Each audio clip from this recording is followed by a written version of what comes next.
Hey Libra, it's Kay Loves Tarot. Right, you guys, let's do your January 2020 bonus love reads. These ones are for Libra, Sun, Moon, Rising Libra. This won't resonate for every single one of you, but fear not. If it doesn't, check out your mini rising, or I have also put out on the channel your first half of January and second half of January love reads there too. And if all of that fails, there's plenty of other really talented tarot readers on YouTube that you can also check out. And I actually put a recommendation up for YouTube tarot readers not long ago, earlier in the week. So you can always scroll down to the channel and check that out too. Right, Libra, Sun, Moon, Rising, Libra. Right, let's check it out. We've got the Three of Wands, the Queen of Pentacles reversed, and the Eight of Cups in the reverse. The Four of Swords, the King of Pentacles, and the Seven of Wands. So, I think it's safe to say some of you watching this probably are dealing with an earth sign. If not, the characteristics of the King of Pentacles is to do with stability, commitment, loyalty, and business-minded as well. Very, very successful card that is. And the Queen of Pentacles, even though she's reversed, she still represents focus, well, usually in the reverse, lack of, on what something's worth, what's its value. And she is the homebody as well. So, before I quickly add clarification on this, let me throw on some romance angels for you guys. Let me just move these over a little bit. There we go. Libra, Sun, Moon, Rising, Libra. Okay. Looks like we've got a bit of a blast from the past coming back around. Someone from your past is returning to your life, Libra. And trust situations calling for you to have faith. Okay. I will clarify, but I think for some of you, you've been sort of waiting, because the Three of Wands speaks of waiting around for the ship to come in, really. And it's, you know, even though the Wands are action cards, this is more like a lack of action. Rather than actually going out and getting what you want, this is waiting for it to come in.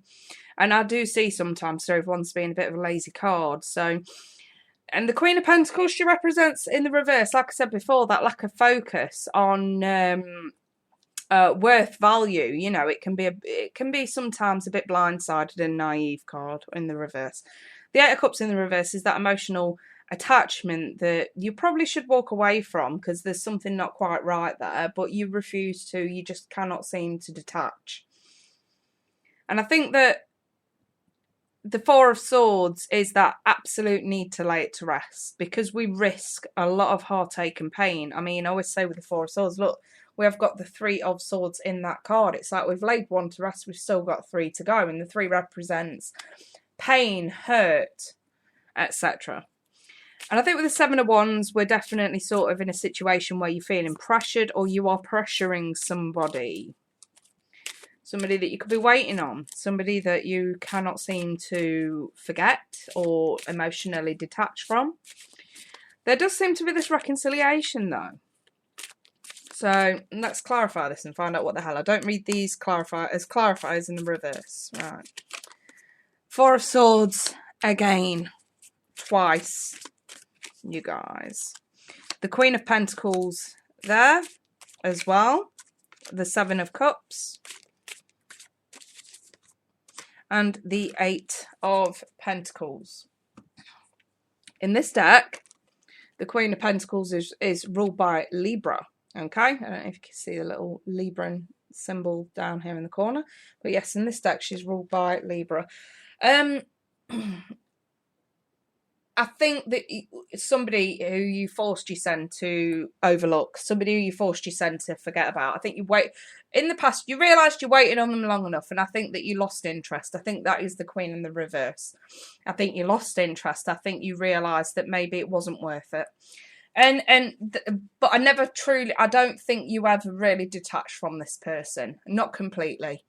I think you kind of forced your son to overlook and move on. I just don't feel like you did so emotionally. I have the Four of Swords twice now, so there's absolute emphasis that if you do not finally lay this to rest, you will risk heartbreak, further pain. It's time to really hone in on what success means for you in terms of love. You need to be aiming more towards, you know, commitment, value, loyalty, and not sort of fighting against the grain, I want to say. With the Eight of Pentacles, a lot of hard work and effort is going to be needed into fully detaching yourself from somebody, from your past here, okay? And maybe this is somebody that lost your trust.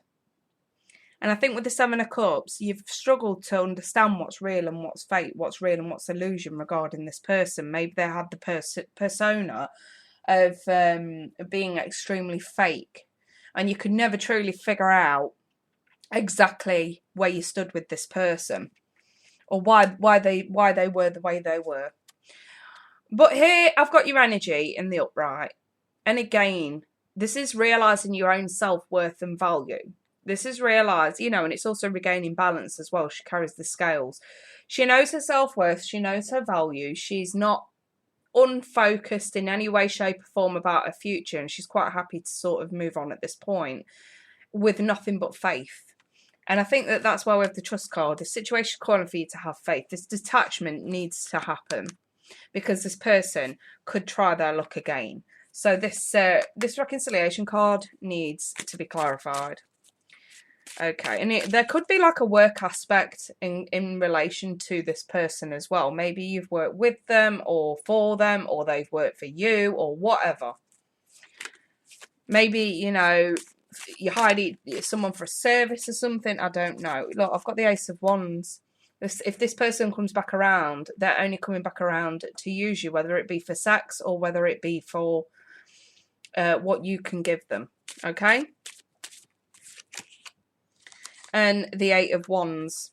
This is communicating wholeheartedly and clearly. I have the Two of Cups there as well.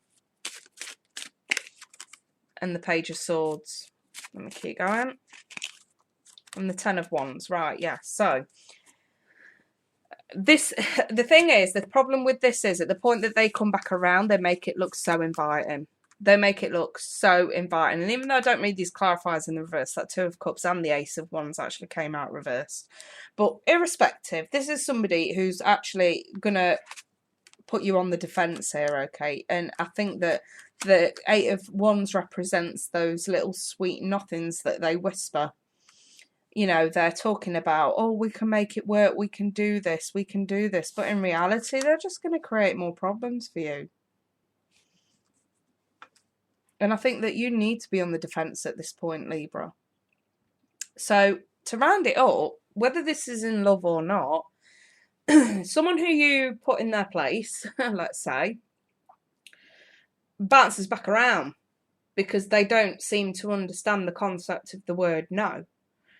And this person bounces back around, and this time they come with the charm factor turned up real fucking high. To the point where you actually start to question your own self-worth and value. And your own dignity as well, which is a shame, Libra. And they will try their luck again. And they will tell you absolutely everything that you want to hear. That's what the Eight of Wands really is in this context. They tell you exactly what you want to hear so that they can get their own way. And this is pretty disturbing, if I'm honest. That's why the Ten of Wands is there. Do you really want to build a rod for your own back by entertaining this? And this person will put pressure on you. They've already put pressure on you before. It looks like they're going to put pressure on you again. And it's pressure that you really don't need. But because it sounds so inviting, Spirit's a little bit concerned that you could entertain this. So I think for a lot of you, you do need to take the advice of the Queen of Pentacles there. To regain your strength, your stability, realise your self-worth and value, And if you think for 1 second that this person either never has or never would appreciate you for who you are and not what you have to give, because this is a very materialistic spread. See, 2 Queens of Pentacles and a King, it's a very materialistic spread. And it does beg the question, what the hell do they want from you? So I think, you do need to be pushing back a lot harder than you are. And not be taken in by, these little sweet nothings that this person whispers. Because they are going to tell you exactly what you want to hear. But they won't back it up. That's the problem. There's no realness behind it. Don't forget, I know I don't read these clarifiers in the upright, but the 2 and the ace came out reversed, which I have to mention something like that, because I don't want you guys to be led on. That's the problem. Just because we see 1 or 2 really nice cards in a spread, you should never overlook the warning cards surrounding it. It puts things into context. It basically says, if you do this, this is what's going to happen. This is the warning.